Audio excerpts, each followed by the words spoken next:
Welcome to our lecture online. Now let's take a look at the exploration of Venus with spacecraft.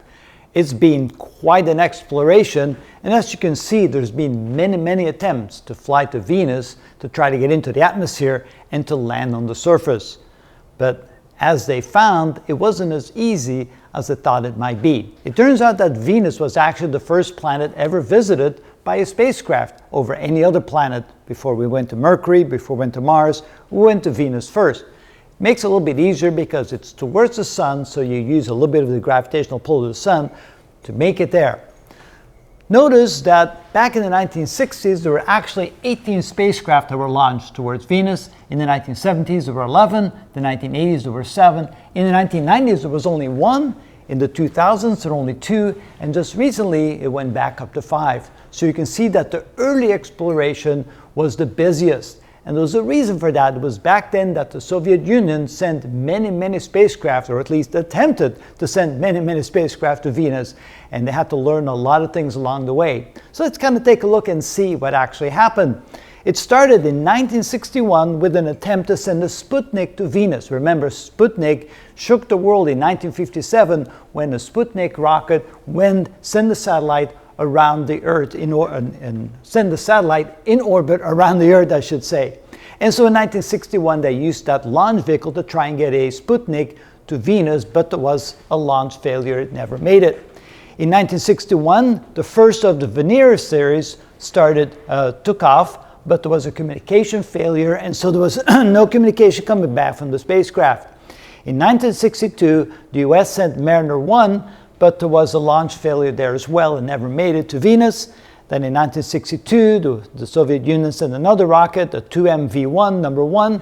It had a launch failure, so you can see that in the early history of space exploration, just getting off the ground successfully was a challenging thing to do. Finally, in 1962, the United States sent Mariner 2 on a flyby past Venus. We were able to take pictures for the very first time up close. Of course, we didn't see much because of all the cloud cover. And it was then the first planet that was visited back in 1962. Then in 1962, the Soviet Union tried to send 2 more 2MV1s or 2MV2s, and both of them also resulted in a launch failure. At that point, they took a hiatus saying, we've got a problem, we have to solve what we're doing wrong here. So it was a little while before they started again. Then in 1964, after a couple of years, they tried 3MV1, number 2. There was a launch failure again. In 1964, they sent a Kosmos rocket, number 27. There was a launch failure. Then in 1964, they sent a Zond 1. It did take off, but there was a communication failure. So again, between launch failures and communication failures, a lot of early launches did not result in a successful mission. In 1965, they sent Venera 2 on a flyby, but the communication failed. Then in 1965, they sent a third Venera, and again for a flyby mission, but the communication failed. But they realized that it did land, it crash landed onto the planet, but they did not get the information back that they were looking for. In 1965, one more Soviet Union launch, the Kosmos 96, but again, there was a launch failure, and again, there was a hiatus on sending any more spacecraft until they figured out, what are we doing wrong? How can we get these spacecraft off the ground, and how do we can maintain communication?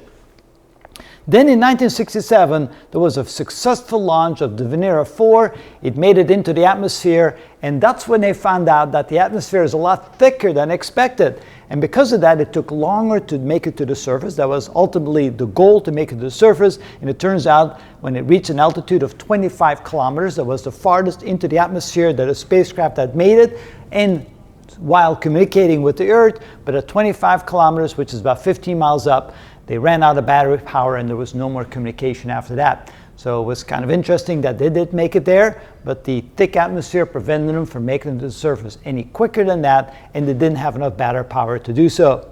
So then in 1967, we had Mariner 5 that went on a successful flyby. So we're beginning to see more successes. Of the only one success in almost 7-8 years, all of a sudden we began to have additional successes in spacecraft that reached Venus and actually either flew by the planet or actually tried to make it into the atmosphere. Then in 1967, another Cosmos, this time number 167, had a launch failure. And again, there was a wait period to try to figure out what are we doing wrong, what must we do different in order to have successful missions. So they learned a lot from this Venera 4 adventure, and they realized how thick the atmosphere was, so they knew they had to make the spacecraft stronger to withstand the heavier pressures, and presumably more battery power. So in 1969, they sent out Venera 5 and Venera 6. Both of them were successful in making it through the atmosphere, and they lasted for 53 minutes on Venera 5 and 51 minutes for Venera 6 until the pressure and the temperature finally got the better of the spacecraft and they stopped communicating. So they began to see the correct formula in figuring out how to get to the planet, how to get to the atmosphere, and how they can withstand the temperature and pressures they were encountering. You can imagine how surprised they were when they finally went down there and saw how very hot and how this high pressure made it extremely difficult to do those scientific missions. So that was quite a decade, the 1960s, 18 launch attempts. Only a few of them were successful in actually reaching the planet, but at that point they began to see more and more success as they knew how to deal with the enormous conditions they were encountering. So let's go take a look at the 1970s and 80s and see what more successes were gained by sending additional spacecraft to Venus.